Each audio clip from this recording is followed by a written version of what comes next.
আসসালামু আলাইকুম।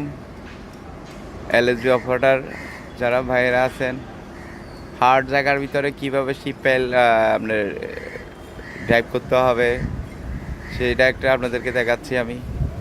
এই যে শিপেলটা দেখতেছেন, এই শিপেলের ভিতরে আমি ওয়াটার জেট লাগাইছি। এই যে একটা লোয়ার পাইপ ফিটিং করছি এখানে, আর এই যে এখান থেকে সুন্দর করে ফিটিং করছি, হাইড্রোলিক পাইপ দিছি।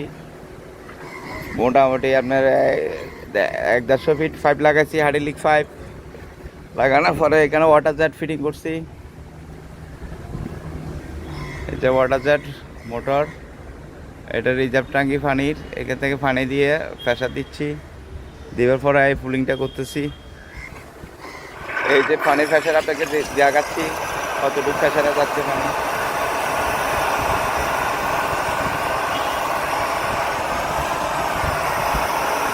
অফ, পানি অফ, অফ কর, অফ অফ করে দিছি। এখন এটা জাস্ট আপনাদেরকে দেখানোর জন্য কিভাবে শিপপ্যালের মাঝে ফিটিং করা যায় সেই জন্য আপনাদেরকে দেখাচ্ছি। এই যে এখানে একটা গর্ত করছি, এখানে কিছুটা পানি দেওয়া লাগে। পানিগুলো ওই যে ফুলিং করতে করতে অনেকগুলো গোলো হয়ে গেছে গা, মানে কাদা হয়ে গেছে গা। আমি এখানে 1 মিটার মতন ডিপ করছি। উপর একটা বাদে আমরা যে ফ্লোর লেভেলটা আছে, যেখানে আমার সেই লেভেল থেকে 1 মিটার মতন ডাউন করছি। ডাউনের পরে পানি দিছি, আর আমার তো পানি এখানে ওয়াটার জেটাতে পানি চলতেছে। যে এরকম হার্ড জায়গার মধ্যে হলে এভাবে কাজ করবেন ভাই।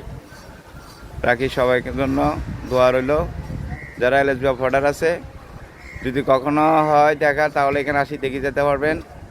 নির্বাচন অফিস, লাভল্যান্ড রোড, চট্টগ্রাম। আসসালামু আলাইকুম।